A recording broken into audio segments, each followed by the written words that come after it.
This is a little aftermatch to my Catalonia video. I had a lot of discussion about that and why the left loves these nationalistic tendencies so much. But any other idea of nation will of course be damned anywhere else. There is a link, again, of course in the past, when Europe was populated mostly by the later monarchies, nationalistic tendencies that were around since the French Revolution were fought bitterly, because this would have demolished this multicultural construct that was kingdoms. A king, after all, does not care what his subjects think they are. They care about the taxes and nothing else. Kingdoms never define themselves over their ethnicities, they define themselves over the ruling families. But they helped the nationalistic movement back then, and that was Greece. Greece was in this time part of the Ottoman Empire, the Turks. The Turks became weaker and weaker, and the European powers saw this as an opportunity to cut out a big chunk out of their enemy. So it is nothing new that constructs that are multicultural and anti-nationalistic in nature, such as kingdoms and all other empires, help nations if it helps them to weaken one enemy.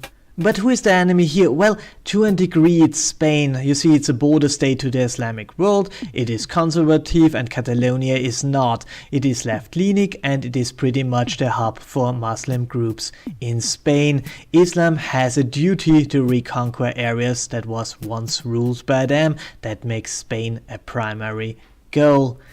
In any way, I heard a lot of Free Catalonia in the recent past, but I wonder why it is forbidden to even think about a free Bavaria. You see, Bavaria in the south of Germany has a longer tradition as a strategical partner to Austria on one hand, but Salzburg, for example, has a tendency to stand alone or with the Prussia. It is no secret that a lot of Bavarians want to be independent from Germany, especially right now, and it would be a small but very strong and rich state.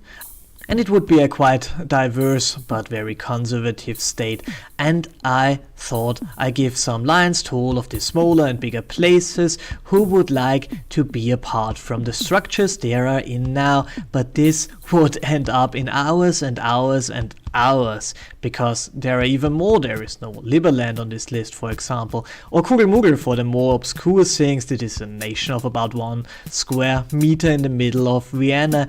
So some of these things are indeed jokes, others are very, very real. Most of them have centuries of history and de facto very good reasons behind their wish to be independent.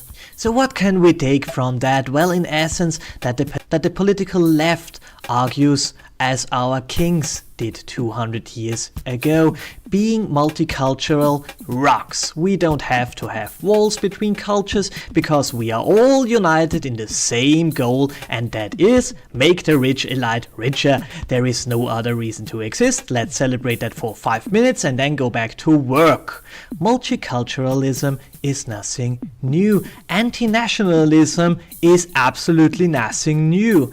But helping nations is also nothing new. Independent Bavaria would be nothing new, and idiots who proclaim that this system is not perfect but the best way we have is absolutely nothing new. I read the same thing in a history book from before the First World War, where they stated exactly the same thing and point out how terrible democracy is. These movements are back again because it starts to become unbearable over here.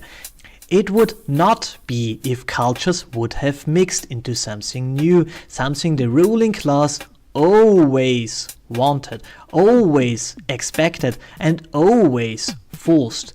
It never worked.